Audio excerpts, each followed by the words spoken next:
नमस्कार दोस्तों, स्वागत है आपका स्टडी फॉर सिविल सर्विसेज में। यूपी पीएससी के जो पीसीएस एग्जाम होता है हर बार, प्लस जो आरओ एग्जाम होता है, उसके सारे प्रीवियस ईयर क्वेश्चन इस वाली वीडियो सीरीज में हम देने जा रहे हैं आपको। ये पार्ट वाइज होगी।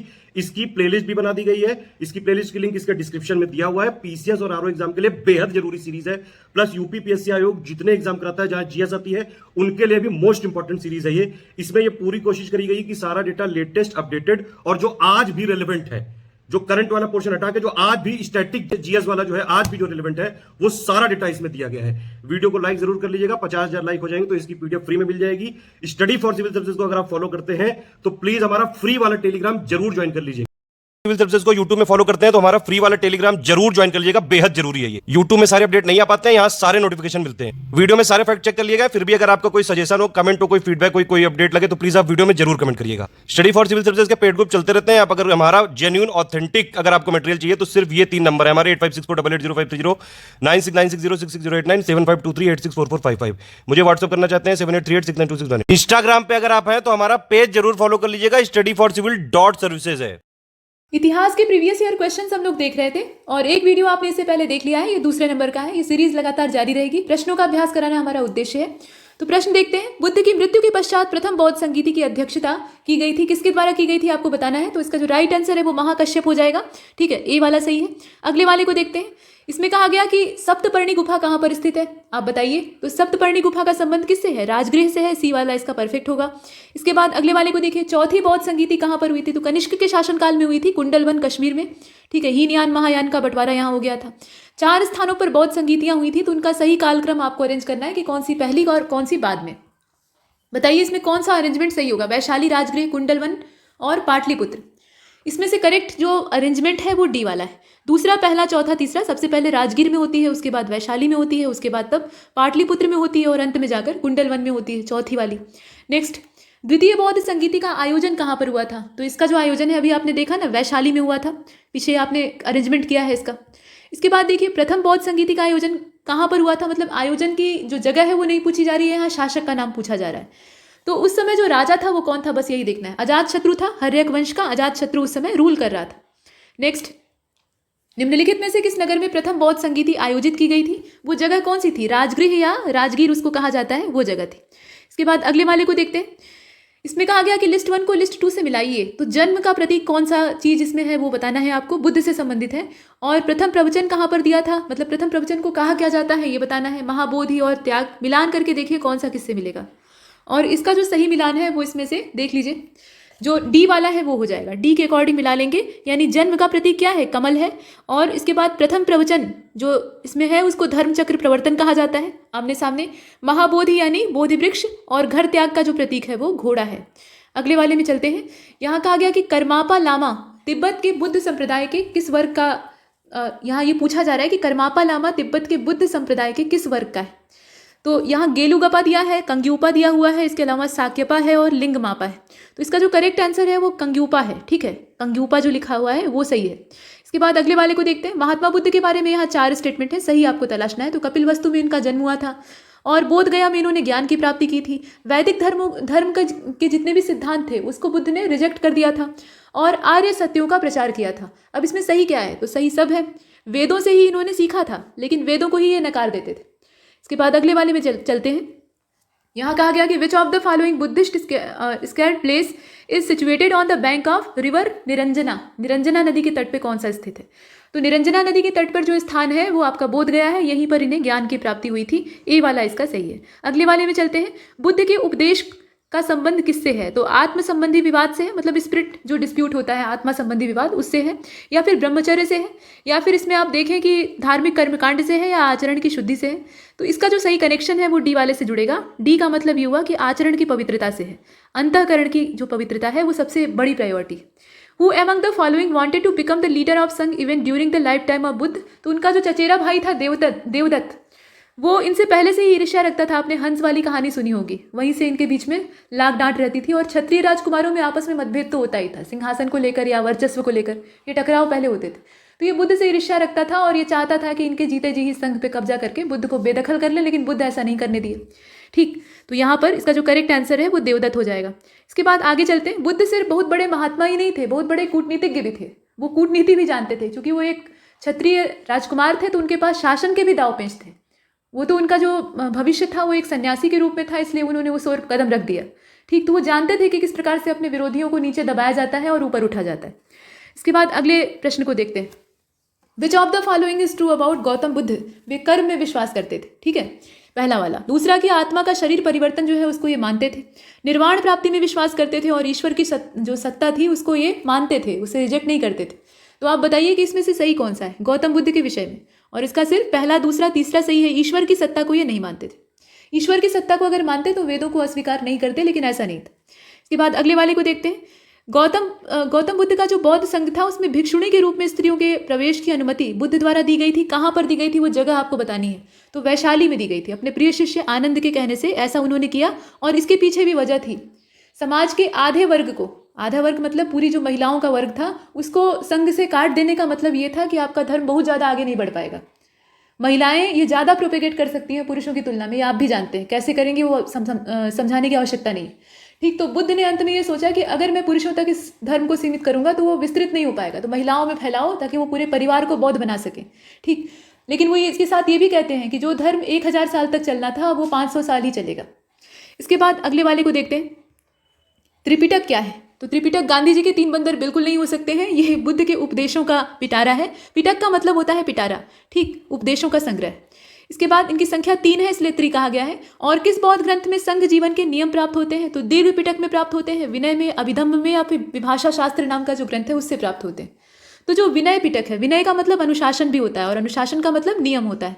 तो यहाँ आप ऐसे गेस कर सकते हैं। शब्दों के अर्थ से अगर आप चुनना चाहेंगे तो वहाँ गलतियाँ कम होंगी। इसके बाद अगले वाले में चलते हैं। अशोकाराम मठ निम्नलिखित में से किस स्थान पर है? वैशाली में है, पाटलिपुत्र में है, कौशाम्बी में है, या फिर श्रावस्ती में है?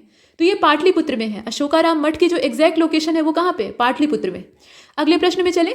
वह स्तूप स्थान जिसका संबंध गौतम बुद्ध के जीवन की किसी भी घटना से नहीं रहा है, किसी भी घटना से नहीं रहा है, वो जगह कौन सी है?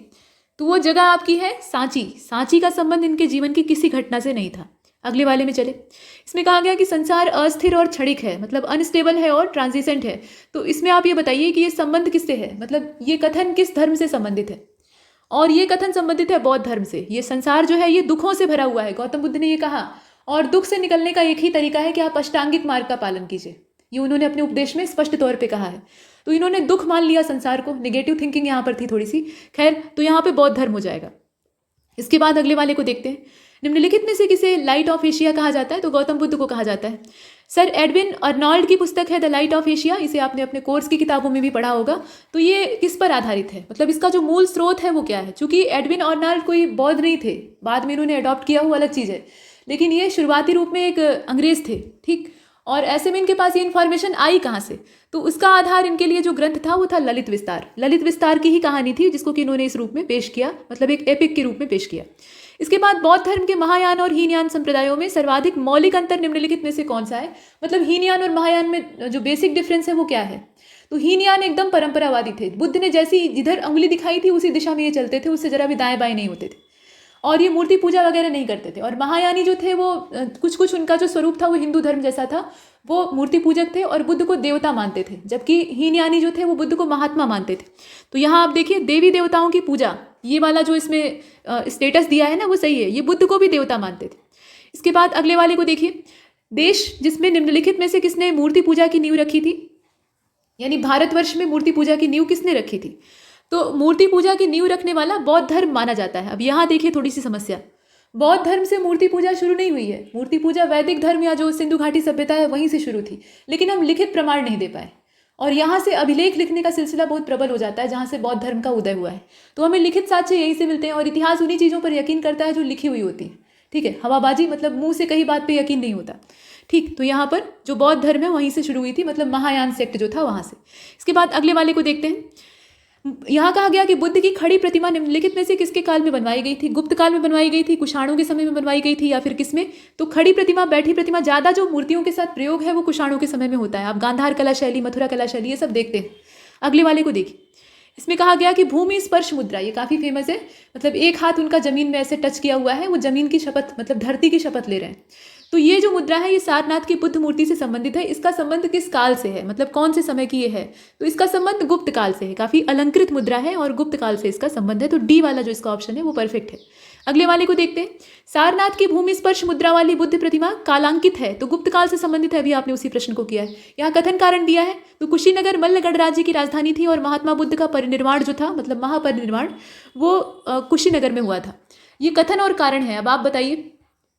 तो देखिए इसमें दोनों सही है लेकिन व्याख्या सही नहीं है। ये कोई बात नहीं है कि वो मल्ल गणराज्य की राजधानी थी इसीलिए गौतम बुद्ध वहां पर अपना शरीर छोड़ने गए थे। ये तो हास्यास्पद हो जाएगा ना, मतलब ऐसा तो हो नहीं सकता। तो इसमें दोनों सही है लेकिन व्याख्या ठीक नहीं है, इसलिए हम बी वाले का चयन करते हैं। इसके बाद अगले वाले को देखते हैं। इसमें कहा गया कि हीनयान अवस्था का विशालतम और सर्वाधिक विकसित जो शैलकृत चैत्य गृह है वो कहाँ से प्राप्त होता है? पीतलखोरा से, जुन्नार से, करले से या फिर बेडसा से? वेदसा असल में ये है। तो इसमें से जो करेक्ट आंसर है वो कारले हो जाएगा। कारले से वो प्राप्त होता है। हालांकि हीनयान यानी यान का मतलब यहाँ वाहन से होता है और हीन मतलब छोटा। तो महायान संप्रदाय के जो लोग थे वो हीनयान वालों को तुच्छ मानते थे। ये बाद में पनपा संप्रदाय था तो ये लोग इन्हें तुच्छ मानते थे, कहते थे कि ये हीनयान है यानी छोटी छोटी गाड़ी है, इनका जो स्वरूप है बहुत छोटा है, और अपने आप को महायान कहते थे। तो हीनयानी बहुत ज़्यादा कट्टर थे और इसी वजह से ये बहुत पनप नहीं पाते हैं। तो वर्तमान में जितने भी बौद्धों को हम देखते हैं प्रायः वो जो महायान संप्रदाय है उसी के अनुयायी होते हैं।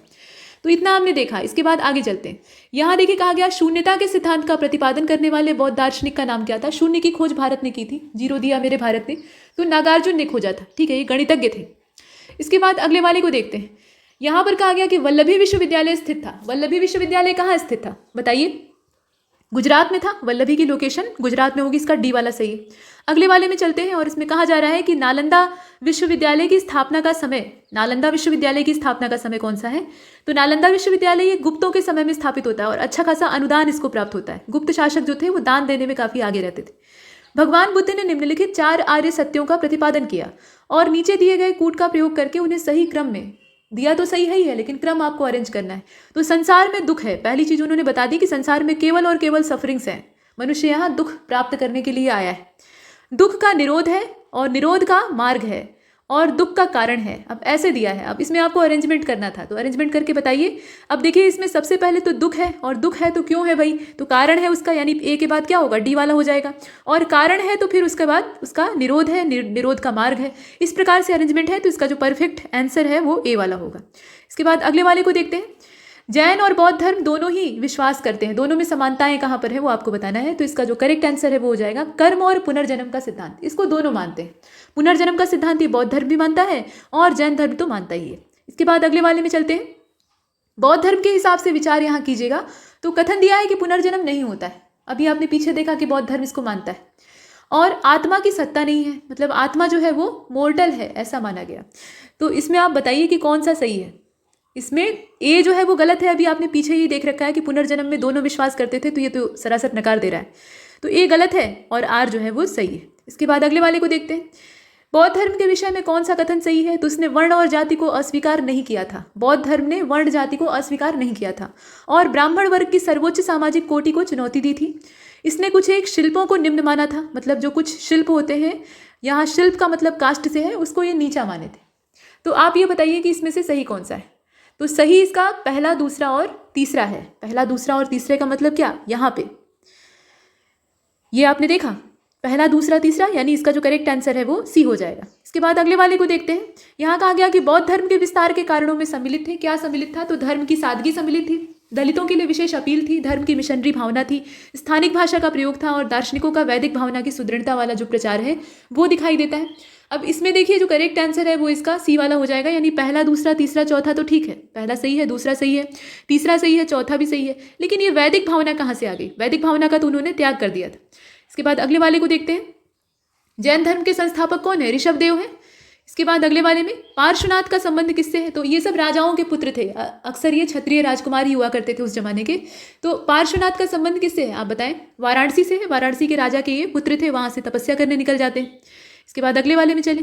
यहाँ कहा गया कि महावीर स्वामी का जन्म कहाँ पर हुआ था? तो महावीर स्वामी का जन्म हुआ था कुंडग्राम में। यह आपने हजारों बार छोटी कक्षाओं से ही पढ़ा होगा।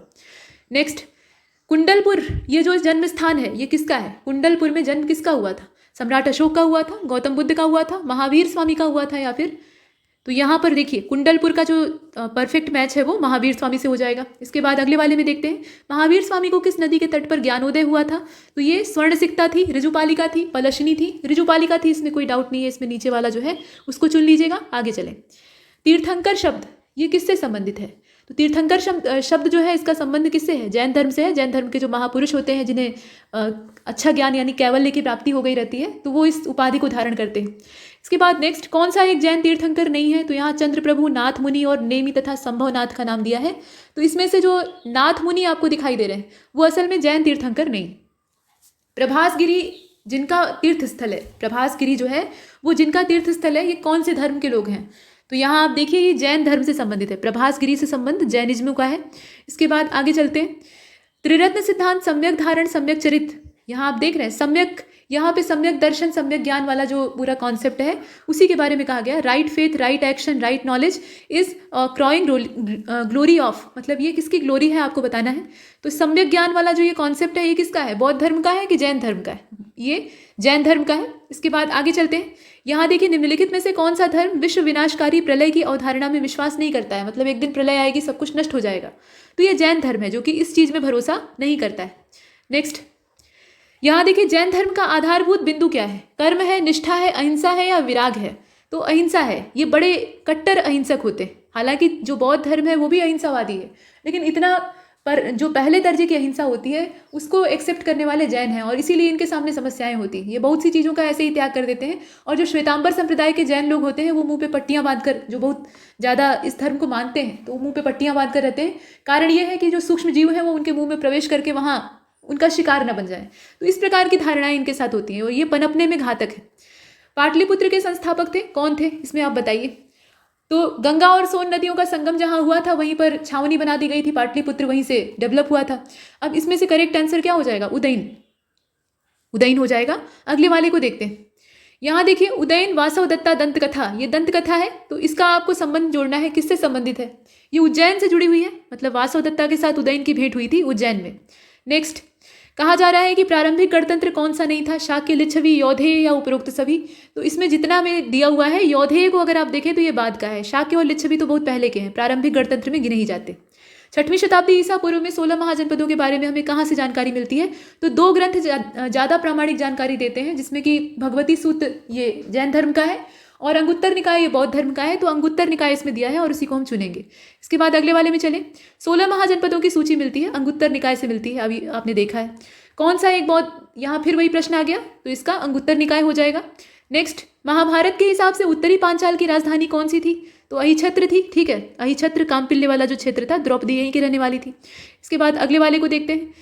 चंपा किस महाजनपद की राजधानी थी? तो बिहार का जो भागलपुर एरिया है वहां पे पड़ता था। अंग महाजनपद, महावीर कर्ण यहीं के राजा थे। इसके बाद अगले वाले को देखते हैं। 6वीं शताब्दी ईसा पूर्व में शुक्तिमती, इसका असली नाम शक्तिमती था, बाद में बिगड़कर शुक्तिमती और सोथिवती हो गया।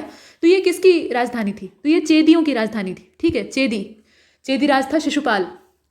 इसके बाद अगले वाले को देखते हैं। मगध की राजधानी कौन सी थी? तो मगध की वैसे कई सारी राजधानियां परिवर्तित हुई हैं, लेकिन इसमें से आपको सिलेक्ट करना है। तो गिरिवज्र शुरुआती राजधानी और बाद में भी गिरिवज्र। इसके बाद नेक्स्ट, यहाँ कहा जा रहा है कि प्राचीन श्रावस्ती का नगर विन्यास किस आकृति का है? ये थोड़ा सा अच्छा प्रश्न है। तो प्राचीन श्रावस्ती का जो नगर विन्यास है उसको आप देख लीजिए किस आकृति का है। यहाँ साइज दिया हुआ है, वो सर्कुलर है या फिर अर्धचंद्राकार है या त्रिभुजाकार है या फिर किस आकृति का है? देखिए इसका जो करेक्ट आंसर है वो अर्धचंद्राकार हो जाएगा। इसका जो शेप है ना वो आधे चांद जैसा है। इसके बाद अगले वाले को देखते हैं। यहाँ पर कहा गया कि राजकुमार जो अपने पिता की मृत्यु के लिए उत्तरदायी था, मतलब पितृहंता था, तो अजातशत्रु अपने पिता को मारकर गद्दी पर बैठा, बाद में इसकी हत्या इसकी पुत्र ने कर दी। मालवा क्षेत्र पर मगध की सत्ता का विस्तार निम्नलिखित में से किसके शासनकाल में हुआ है, वो आपको बताना है। तो इसका जो करेक्ट आंसर है वो शिशुनाग हो जाएगा। शिशुनाग के समय में, मतलब जो शिशुनाग डायनेस्टी है उसके समय में हुआ था। इसके बाद नेक्स्ट, राजा नंद का उल्लेख करने वाला अभिलेखीय प्रमाण कहाँ से प्राप्त होता है? तो नंदों का जो समय था उसमें मगध साम्राज्य अपने चरम वैभव पर था, और राजा नंद का उल्लेख करने वाला अभिलेख इसमें से आपका कौन सा है? खारवेल का जो हाथी गुम्फा, खारवेल जो दक्षिणी राजा था उसका हाथी गुम्फा अभिलेख यहाँ से प्राप्त होता है, मतलब यहाँ से इंफॉर्मेशन प्राप्त होती है। गौतम बुद्ध के समय का प्रसिद्ध वैद्य जीवक किसके दरबार से संबंधित था? तो जीवक का संबंध बिंबिसार के दरबार से था, ठीक। कालपी नगर किस नदी के तट पर स्थित है? कालपी की लोकेशन आपको बतानी है, और यहाँ पर जो करेक्ट आंसर है वो यमुना हो जाएगा। यमुना के तट पर स्थित है। काल प्रिया इसका नाम था पहले। इसके बाद काल मतलब यमराज और प्रिय मतलब उनकी प्रिय, तो यमराज की बहन थी यमुना। इसके बाद देखिए लिस्ट 1 को लिस्ट 2 से मिलान करना है। कुरु, पांचाल, कौशल और वत्स दिया है, यहाँ पर साकेत, कौशांबी, अहिछत्र और इंद्रप्रस्थ दिया है। मिलान करके आपको देखना था और इसका जो राइट आंसर है वो बी हो जाएगा। ठीक है, चौथा तीसरा पहला दूसरा के हिसाब से मिला लीजिए। कुरु की राजधानी इंद्रप्रस्थ हो जाएगी, पांचाल की राजधानी अहिछत्र हो जाएगी, कांपिल्य भी दिया रहेगा तो उसको भी सही मानेंगे। कौशल की राजधानी साकेत हो जाएगी और वत्स की कौशांबी हो जाएगी। इसके बाद अगले वाले को देखते हैं। निम्नलिखित में से कौन सा सही सुमेलित नहीं है? तो चंपा की राजधानी, माफ कीजिएगा, अंग की राजधानी चंपा, कौशल की अहिछत्र, वत्स की कौशांबी, मत्स्य की विराटनगर। अब इसमें आप बताइए, तो कौशल की अहिछत्र नहीं होगी, आप जानते हैं ये पांचाल वाले क्षेत्र की राजधानी। इसके बाद अगले वाले में चले, इसमें आपको कथन और कारण दिया है। तो लगभग 2 वर्षों के अभियान के बाद सिकंदर महान ने 325 ईसा पूर्व में भारत को छोड़ दिया। यहाँ से उसके सैनिक थक गए थे लंबे विजय अभियान के बाद, तो लौट गया और चंद्रगुप्त मौर्य से वह पराजित हो गया था। तो आप बताइए कि ये सिकंदर के बारे में जो इन्फॉर्मेशन है सही क्या है? तो सही है इसका सी वाला, क्योंकि पहला तो सही है लेकिन चंद्रगुप्त मौर्य से आमना सामना ही नहीं हुआ था। बाद में इसके जो सिकंदर के अनुयायी थे, यानी इसी के बनाए हुए छोटे छोटे राजा थे, उनसे चंद्रगुप्त के टकराव को हम लोग देखते हैं। ठीक, तो यहाँ पर जो इसका सी वाला है वो सही। टकराव किसका हुआ था? राजा पुरु का हुआ था। और हमारी जो वैदिक सभ्यता है वो ये मानती है, मतलब हमारे जो प्रामाणिक ग्रंथ हैं वो ये मानते हैं कि पुरु जीते थे, लेकिन जो विदेशी हैं उन्होंने इतिहास बदल दिया, मतलब जो लिखा वही मान लिया गया। और जो ऐतिहासिक साक्ष्य है वो ये कहते हैं कि सिकंदर ने पुरु को हरा दिया था और यहाँ जो पुरु के ही पड़ोसी राजा थे उन्होंने सिकंदर को सपोर्ट किया था। खैर वो अलग चीज़ है, इसका सी वाला हो जाएगा। इसके बाद देखिए, युद्ध भूमि में बड़ी संख्या में सैनिकों के मारे जाने अथवा आहत हो जाने के बाद किस भारतीय गण अथवा राज्य की स्त्रियों ने हथियार धारण कर लिया था? मतलब वहाँ के सारे पुरुष मार दिए गए थे, तो उसके बाद महिलाएं जो है वो वहाँ पर हथियार धारण करके सिकंदर के खिलाफ खड़ी हो जाती हैं और सिकंदर उन सभी को मौत के घाट उतार देता है। तो ये स्त्रियों की वीरता का यहाँ प्रतीक था और इसमें जो करेक्ट आंसर है वो मस्सक हो जाएगा। मस्सक देश की जो महिलाएं थी वो हथियार लेकर सज्ज हो जाती। इसके बाद आगे चलते हैं। वो ट्रेंड नहीं थी, ट्रेंड रही होती तो सिकंदर की सेना टिक नहीं पाई होती। भारत में सिकंदर की सफलता निम्नलिखित कारणों से थी। कारण क्या था? उस समय भारत में कोई केंद्रीय सत्ता नहीं थी, बात सही है। उसकी फौज बेहतर थी, वो भी ठीक है। उसने देशद्रोही शासकों से सहायता प्राप्त की थी और वह एक बहुत अच्छा प्रशासक था। तो आप बताइए इसमें से कौन सा होगा? इसका जो करेक्ट आंसर है वो कौन सा होगा? इसका बी वाला हो जाएगा। बी का मतलब ये है कि पहला, दूसरा, तीसरा सही है इसमें, लेकिन ऐसा कहीं से भी हमें प्रमाण नहीं प्राप्त होता है। हो सकता है कि वो प्रशासक रहा हो ठीक ठाक, लेकिन यहाँ पर ऐसा कोई सबूत हमें नहीं मिलता है, तो हम चौथे को नहीं मानेंगे, सिर्फ पहला, दूसरा और तीसरा। यहाँ पर सबसे ज़्यादा दिक्कत यही थी कि राजाओं के बीच में फूट पड़ी हुई थी, वो एक दूसरे को ही सपोर्ट नहीं कर रहे थे। एक जो है वो उसके विपक्ष में खड़ा होता था तो दो जो है उसका सपोर्ट करते थे, ऐसे में हार पक्की हो जाती थी। आगे चलते हैं। उस वीर भारतीय राजा का नाम बताइए जिसने सिकंदर से झेलम के तट पे लोहा लिया था और पराजित हो गया था। ठीक है, सिकंदर ने झेलम के तट पे उसे पराजित करके बंदी बना लिया था और उससे पूछा कि बताओ कि तुम्हारे साथ कैसा बर्ताव किया जाए। तो उसने बहुत डट कर उत्तर दिया एकदम स्वाभिमान के साथ कि एक वीर जैसा दूसरे वीर के साथ और एक राजा जैसा दूसरे राजा के साथ करता है, वैसा मेरे साथ व्यवहार कीजिए। और उसके इस प्रचंड आत्मविश्वास से सिकंदर भी नतमस्तक हो गया था। ठीक, तो ये राजा पुरु थे, इनका असली नाम पुरुषोत्तम था और ये हरियाणा में जैसे हट्टे कट्टे लोग होते हैं ना, उसी पर्सनालिटी के थे। इसके बाद आगे चलते हैं। यहाँ देखिए, निम्नलिखित में से कौन सिकंदर के साथ भारत में नहीं आया था? सिकंदर अपने साथ कई लोगों को लिवा के आया था, तो यहाँ आप बताइए इसमें से कौन सा नहीं था? ये काफ़ी ज़्यादा पूछा जाता है। तो डाइमेकस इसके साथ नहीं आया था, वो बाद में आता है, सिकंदर के बाद वाली ये कड़ी है। लेकिन निरयाकस आया था, ऑना सिक्रेटस आया था और एरिस्टोबुलस आया था। इसके बाद अगले वाले को देखते हैं। यहाँ पर कहा गया कि प्रथम भारतीय साम्राज्य स्थापित किया गया था। प्रथम भारतीय साम्राज्य यानी फर्स्ट इंडियन एम्पायर जो है वो स्टैब्लिश किया गया था किसके द्वारा? कनिष्कों के द्वारा, मतलब कनिष्क के द्वारा, अर्थात कुषाण वंशीय जो शासक थे उनके द्वारा, हर्ष के द्वारा, चंद्रगुप्त मौर्य के द्वारा या समुद्रगुप्त के द्वारा। तो आपने हजारों बार पढ़ा है, अलग अलग सीरियलों में आपने देख भी लिया है। अखंड भारत की स्थापना ये बार बार कहाँ रिपीट होता है? ये आचार्य चाणक्य और चंद्रगुप्त के संबंध में रिपीट होता है। इसके बाद आगे चलते हैं। नंद डायनेस्टी तक भी वो था भारतवर्ष ही, लेकिन उसे अखंड यानी एक सूत्र में बांधने का प्रयास ये चाणक्य और चंद्रगुप्त के द्वारा किया गया। इसके बाद अगले प्रश्न में पूछा गया कि निम्नलिखित में से किसने सैंड्रोकोट्स और सिकंदर महान की भेंट का उल्लेख किया है? सैंड्रोकोट्स मतलब चंद्रगुप्त को जो ग्रीक और अरमाइक ग्रंथ है उनमें सैंड्रोकोट्स के नाम से संबोधित किया गया है। तो दोनों में मुलाकात हुई थी, इसका उल्लेख कौन करता है बताइए? तो इसका उल्लेख जस्टिन ने किया है और ये बहुत ज़्यादा प्रमाणित नहीं है, मतलब इस पर बहुत लोग भरोसा नहीं करते। इसके बाद अगले वाले को देखते हैं। कौटिल्य प्रधानमंत्री थे, किसके प्रधानमंत्री थे? तो चंद्रगुप्त मौर्य के थे। ठीक, इसके बाद आगे चलते हैं। और ये बिंदुसार के समय में भी थे, लेकिन बाद में इनका देहांत हो जाता है और राधागुप्त जो है ये अशोक के समय में प्राइम मिनिस्टर और उनके गुरु बनते हैं। चाणक्य अपने बचपन में किस नाम से जाने जाते थे? तो विष्णुगुप्त इनका नाम था। ठीक, इसके बाद अगले वाले को देखिए। कौटिल्य का अर्थशास्त्र क्या है? तो यह एक सिद्धांतों की पुस्तक है जिसमें शासन के सिद्धांत हमें दिखाई देते हैं। तो ये शुद्ध पॉलिटी की बुक है। जैसे आप देखते हैं ना, आवर कॉन्स्टिट्यूशन या सुभाष कश्यप की किताबें, तो वैसे ही यहाँ पे नियम कायदे लिखे हुए हैं। इसके बाद आगे चलते हैं। हालांकि तत्कालीन जो व्यवस्था है उसकी जानकारी भी प्राप्त होती है। निम्नलिखित में से किस राज्य के सप्तांग सिद्धांत के हिसाब से राज्य का 7वां अंग कौन सा था? मतलब राज्य का सप्तांग सिद्धांत ये आचार्य चाणक्य का जो अर्थशास्त्र है उसमें हमें दिखाई देता है। अब उसमें 7वां अंग राज्य का कौन सा होता था? जनपद, दुर्ग, मित्र या फिर कोश, कौन सा होता था? बताइए। देखिए इसका जो राइट आंसर है, यहाँ पे अच्छे से इसे देख लीजिएगा, करेक्ट आंसर होगा मित्र। ठीक है, 7वां अंग मित्र होता था और अच्छे मित्र होने आवश्यक है। नेक्स्ट, निम्नलिखित में से किस ग्रंथ की तुलना मैकियावेली के द प्रिंस से की जाती है? तो यहाँ पर अलग अलग किताबों के नाम दिए हैं और यहाँ बात हो रही थी अर्थशास्त्र की, तो अर्थशास्त्र की ही तुलना की जाती है मैकियावेली के द प्रिंस से। नेक्स्ट, किसके शासनकाल में डाइमेकस भारत आया था? तो चंद्रगुप्त मौर्य के समय में तो बिल्कुल नहीं आया था। बिंदुसार के समय में आया था या अशोक के समय में आया था? बिंदुसार के समय में आया था। और बिंदुसार जो थे वो इनसे डिमांड करते हैं दार्शनिक की, शराब की, अंजीर की, ये सब चीज़ें मांगी जाती हैं। इसके बाद देखें, किस प्राचीन नगर के अवशेष कुप्रहार स्थल से प्राप्त हुए? ठीक है, ये कुमरहार साइट है असल में। ठीक है, कुमरहार है और यहाँ पे कुप्रहार लिखा हुआ है, थोड़ा सा मिसप्रिंट है। इसका जो अंग्रेजी वर्जन है उसको देखिएगा। एंशियंट सिटी का जो साक्ष्य है वो प्राप्त हुआ है, तो इसका जो करेक्ट आंसर है वो क्या होगा? पाटलिपुत्र हो जाएगा। ठीक है, कुमरहार जो साइट है उसी के बारे में कहा जा रहा है। इसके बाद अगले वाले को देखते हैं। बुलंदी बाग प्राचीन स्थान था, कहाँ का था ये आपको बताना है। तो बुलंदी बाग की जो लोकेशन है वो पाटलिपुत्र है, यहाँ पर आप देख रहे हैं। इसका जो बी वाला है वो सही। नेक्स्ट, मालवा, गुजरात और महाराष्ट्र किस शासक ने पहली बार जीता था? तो यहाँ आप देख लीजिए, कुछ शासकों के नाम दिए हैं और इसका जो करेक्ट आंसर है वो चंद्रगुप्त मौर्य हो जाएगा। ठीक है, चंद्रगुप्त मौर्य ने इन क्षेत्रों को जीता था। गुजरात चंद्रगुप्त मौर्य के साम्राज्य में सम्मिलित था, यह प्रमाणित होता है। किस चीज़ से प्रमाणित होता है? तो जाहिर सी बात है कि किसी अभिलेख से ही प्राप्त होगा। यहाँ पर रुद्रदामन का जो जूनागढ़ अभिलेख है, ये शिलालेख है असल में, यहाँ से हमें इस चीज़ की इन्फॉर्मेशन मिलती है कि गुजरात तक अपना विजय अभियान ले गया था। नेक्स्ट, चंद्रगुप्त मौर्य ने सेलुकस को किस वर्ष पराजित किया था? सेलुकस निकेटर को इन्होंने पराजित किया था, तो वो तारीख थी 305 ईसा पूर्व। नेक्स्ट, किसने सहिष्णुता, उदारता और करुणा के त्रिविध आधार पर राजधर्म की स्थापना की थी? तो राजधर्म की इस प्रकार से स्थापना करने वाला कौन था? अशोक था। हालांकि उससे पहले ये खुद बहुत ज़्यादा हिंसक था और अपने जीवन का एकमात्र युद्ध जब ये लड़ने गया, यानी कलिंग युद्ध, तो वहाँ पर जो हिंसा, भयंकर हिंसा हुई थी, उसे देखकर इसका मन पिघल जाता है। इसके बाद अगले वाले में चलते हैं। अशोक के निम्नलिखित अभिलेखों में से किसमें दक्षिण भारतीय राज्यों का उल्लेख प्राप्त हुआ है? तो दक्षिण भारतीय राज्यों का जो उल्लेख है वो द्वितीय जो मुख्य शिलालेख है, छोटे शिलालेखों को जाने देते हैं, जो दूसरा सबसे मुख्य वाला है उसमें प्राप्त होता है। नेक्स्ट, यहाँ कहा गया कि भारत का प्रथम अस्पताल और औषधि भाग किसने बनवाया था? अशोक ने बनवाया था, चंद्रगुप्त मौर्य ने बनवाया था, भगवान महावीर ने बनवाया था या धन्वंतरी ने बनवा दिया था? तो देखिए इसका अशोक हो जाएगा। इस प्रकार के उदारता वाले काम बाद में अशोक ने खूब करवाए थे। इसके बाद आगे चलें। निम्नलिखित में से किस स्रोत में अशोक के राज्यकाल में तृतीय बौद्ध संगीति या समिति होने का उल्लेख प्राप्त होता है? तो यहाँ जो स्रोत हैं वो कई सारे दिए हुए हैं और कई सारे एक साथ आप चुन भी सकते हैं, इसमें वो सुविधा दी हुई है। तो अशोक के खुद के अभिलेख में ये सूचना हो सकती है। आप यहाँ देखिए, दीपवंश और महावंश जो बौद्ध ग्रंथ है उसे आप देखिए, और दिव्यावदान भी दिया है। फिलहाल इसका जो राइट आंसर है वो बी हो जाएगा, यानी दूसरा और तीसरा। दीपवंश और महावंश से मुख्य तौर पे हमें ये जानकारी प्राप्त होती है कि जो थर्ड बुद्धिस्ट काउंसिल है वो इसी के समय में होती है।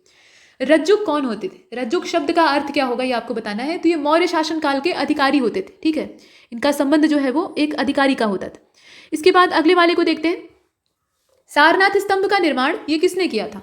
तो सारनाथ स्तंभ को बनवाने वाला अशोक था। सिंह स्तंभ है और ऊपर का जो सिंह शीर्ष उसका है, 4 शेर एक दूसरे से पीठ सटाकर बैठे हैं, वो भारत सरकार का राज्य चिन्ह है। इसके बाद आगे बढ़ते हैं। निम्नलिखित में से किसे सर्वश्रेष्ठ स्तूप माना जाता है? अमरावती, भरहुत, सांची और सारनाथ, और इसमें से जो करेक्ट आंसर है वो सांची हो जाएगा। इसके बाद अगले वाले में देखते हैं, सांची का स्तूप किस शासक ने बनवाया था? ये बनवाने वाला कौन था? तो बनवाने वाला अशोक ही था। ठीक है, सांची का स्तूप किसने बनवाया था? अशोक के द्वारा बनवाया गया था। अगले वाले में चले, प्रश्न संख्या नेक्स्ट, और इसमें आपको मिलान करना है। कौशाम्बी, कुशीनगर, सारनाथ और श्रावस्ती, धमेख स्तूप, घोषताराम मठ, रानाभर स्तूप और सहेत महेत। अब इसमें से आपको सिलेक्ट करना है। तो इसका जो करेक्ट आंसर है वो इसमें मिलान के हिसाब से सी वाला हो जाएगा। ठीक, सी वाले को चुन लीजिए, यानी दूसरा, तीसरा, पहला, चौथा। तो सारनाथ का संबंध हो जाएगा धमेख स्तूप से। ठीक, चौखंडी और धमेख ये वाराणसी क्षेत्र में पड़ने वाले 2 अलग अलग स्तूप हैं, ज़्यादा दूर नहीं है एक दूसरे से, और दोनों का आकार प्रकार थोड़ा अलग अलग है। तो इसमें जो सी वाला है वो पहले से मैच करेगा, और सी का पहला जो है इसमें एकमात्र यहीं पर मौजूद है और यहाँ पर था, तो इसमें से एलिमिनेशन करके सी वाले को निकाला। अब इसमें मिलान कर लीजिएगा। देखिए कौशाम्बी जो है इसका संबंध किससे हो जाएगा? घोषिताराम से हो जाएगा। और जो बी वाला है यानी कुशीनगर को आप देख रहे हैं, तो इसको तीसरे से मिला लीजिए। रानाभर स्तूप जो है, श्रावस्ती का आप सहेत महेत से मिला लीजिए, कोई समस्या नहीं। इसके बाद अगले वाले को देखते हैं। तीर्थ यात्रा के समय सम्राट अशोक निम्नलिखित में से किस स्थान पर गए, मतलब किस मार्ग का उन्होंने अनुगमन किया था? तो जो तीर्थ यात्रा थी उसमें गया, कपिलवस्तु, कुशीनगर, लुम्बिनी, सारनाथ, बुद्ध के जो महत्वपूर्ण स्थान थे उन्हीं की यात्रा ये करते हैं। तो इसका जो राइट आंसर है वो इसमें बी हो जाएगा। बी का आपको क्रम यहाँ अरेंज करना था, ठीक। तो पहला तीसरा मतलब गया, उसके बाद कुशीनगर, उसके बाद तब जाकर श्रावस्ती, माफ कीजिएगा, उसके बाद जाकर लुम्बिनी, और इसी क्रम में फिर बाकी जो है उन्हें चलाएंगे। तो इसका बी वाला सही है। इसके बाद नेक्स्ट यहाँ पर कहा गया कि पत्थर पर प्राचीनतम शिलालेख किस भाषा में है। तो पत्थर के जो प्राचीनतम शिलालेख हैं उसमें अगर देखा जाए तो प्राकृत भाषा हमें दिखाई देती है। ब्राह्मी लिपि का सबसे पहले उद्वाचन किस चीज पर उत्कीर्ण अक्षरों में किया गया, ये आपको बताना है। तो सबसे पहला जो उद्वाचन है वो पत्थर की पट्टियों पर ही किया गया था। पत्थर की जो पट्टियां होती थी उसी पर उकेरा गया था उसे। इसके बाद देखिए अशोक के शिलालेखों को सबसे पहले किसने पढ़ने में सफलता प्राप्त की थी। तो इसे पढ़ने का डिकोडिंग का जो सबसे पहला काम था वो जेम्स प्रिंसेप के द्वारा किया गया था। आपने हजारों बार पढ़ा होगा। इसके बाद देखिए अशोक के अभिलेखों को सबसे पहले जेम्स प्रिंसेप ने पढ़ा था। इसके बाद देखिए ब्राह्मी लिपि को सर्वप्रथम किसने पढ़ा था। ब्राह्मी लिपि को सबसे पहले किसने पढ़ा था। तो अब यहाँ उस तरीके से नहीं पूछा है कि अशोक के अभिलेख, लेकिन ब्राह्मी लिपि का नाम दिया है तो आप आराम से समझ सकते हैं कि ब्राह्मी लिपि में अशोक के अभिलेख हुआ करते थे। तो इसको पढ़ा किसने, जेम्स प्रिंसेप ने। इसके बाद अगले वाले में चलते हैं। वह स्थान जहाँ प्राक अशोक ब्राह्मी लिपि का पता चलता है, मतलब प्री अशोक, प्राक अशोक का मतलब क्या, अशोक के समय से पहले की जो ब्राह्मी लिपि है उसका पता चलता है। तो वो जगह कहाँ की है, और वो जगह जो है वो अनुराधापुर की है। यहाँ पर जो बी वाला ऑप्शन है ये थोड़ा सा प्रश्न अलग है, इसको ध्यान दीजिएगा। अनुराधापुर, जो जानते हैं उसको इग्नोर कर दीजिए, जो नहीं जानते हैं सिर्फ इस समय उसी को देखिए। यहाँ देखिए निम्नलिखित अभिलेखों में से किसमें अशोक का नामोल्लेख हुआ है। तो अशोक नाम का उल्लेख कहाँ पर हुआ है बताइए। इसमें से अगर आप देखें तो गुर्जरा अभिलेख में हुआ है, गुर्जरा। नेक्स्ट अशोक का रुम्मिनदेही अभिलेख जो है वो किससे संबंधित है, बुद्ध के जन्म से ज्ञान प्राप्ति से, तो जन्म से संबंधित था रुम्मिनदेही। गुर्जरा लघु शिलालेख में अशोक नाम का उल्लेख किया गया है। अब ये है कहाँ पे आपको ये बताना है। तो गुर्जरा की जो लोकेशन है वो मध्य प्रदेश का दतिया जिला है, वहां पे पड़ती है। एग्जैक्टली लोकेशन यही है। नेक्स्ट कहा गया कि कालसी, कालसी किस लिए प्रसिद्ध है आप बताइए। तो ये शिलालेख के कारण फेमस है, अशोक का शिलालेख। इसके बाद देखिए कलिंग युद्ध का विवरण हमें प्राप्त होता है, कहाँ से प्राप्त होता है। तो जो अशोक का 13वां शिलालेख था उसी से हमें कलिंग युद्ध की जानकारी प्राप्त होती है। और उसके बाद ये धम्म का पालन करने लगते हैं, वो भी जानकारी मिलती है। Which of the following Ashokan inscription is devoted to the principle of religious tolerance. Religious tolerance को पूरी तरह से फॉलो करने वाला जो सिद्धांत है वो हमें कहाँ से, कौन से इंस्क्रिप्शन से दिखाई देता है। यहाँ कुछ शिलालेखों के नाम दिए हैं। तो इसमें से शिलालेख नंबर जो 12 था, यानी 12वां शिलालेख, उससे हमें ये जानकारी प्राप्त होती है। तो इसका बी वाला ऑप्शन परफेक्ट होगा। इसके बाद अगले वाले को देखते हैं। निम्नलिखित में से किस दक्षिणी राज्य का उल्लेख, यहाँ देखिए निम्नलिखित में से किस दक्षिणी राज्य का उल्लेख अशोक के अभिलेखों में नहीं प्राप्त होता है।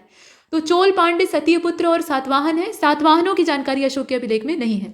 टॉलमी फिलाडेल्फस, जिनके साथ अशोक के राजनयिक संबंध थे, वो कहाँ के शासक थे, राजा कहाँ के थे आपको बताना है। तो मिस्र के राजा थे टॉलमी फिलाडेल्फस, यहाँ आप देख रहे हैं। इसके बाद अगले वाले में चलते हैं। अशोक का समकालीन तुर्मय, ये जो तुर्मय था ये कहाँ का राजा था। तो ये मिस्र का राजा था, ठीक। यहाँ पर आप देखिए इसका जो करेक्ट आंसर है वो मिस्र हो जाएगा। मैसिडोनिया बार बार इसलिए दे रहा है ताकि आप कंफ्यूज हो। निम्नलिखित में से किस राजवंश के शासकों के सुदूर देशों जैसे कि सीरिया और मिस्र के साथ राजकीय संबंध थे। तो ये मौर्यों के थे, अभी आप देख ही रहे हैं इसको। इसके बाद अगले वाले में चलते हैं।